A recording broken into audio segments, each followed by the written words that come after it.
ka, puso ko'y kumakaba. Ngiti mo'y parang araw na nagbibigay ng saya. Kahit simpleng usapan, parang may himala. Ikaw lang ang dahilan kung bakit masaya. Matagal ko nang gustong sabihin, damdaming hindi ko kayang pigilin. Type kita, pilit ka ba? Kuya! Kuya Karding, si Hika! Bilisan mo! Bakit? Si Hika, bumabarat na naman eh. Ayun oh! Ika, talagang wala kang kabusugan ah. Kakain mo lang kanina.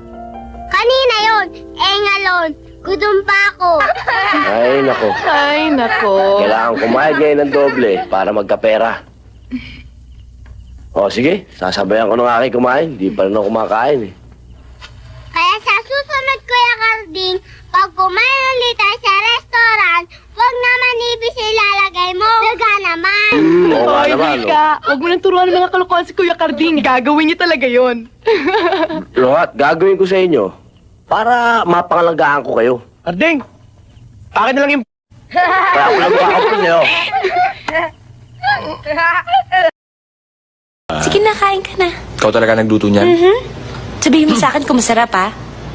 Sige, bigyan mo akong kanin. Matikman nga tong luto mo. Mukha kang masarap ah. Special yan.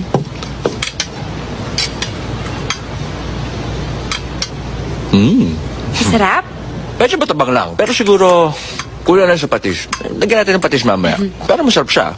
Jed, hindi nilalagyan ng patis yan eh. No, it's good.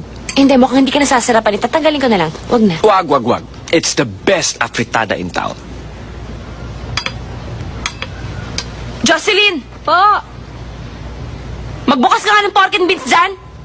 Bakit ba? Ano naman ginawa ko? Teka!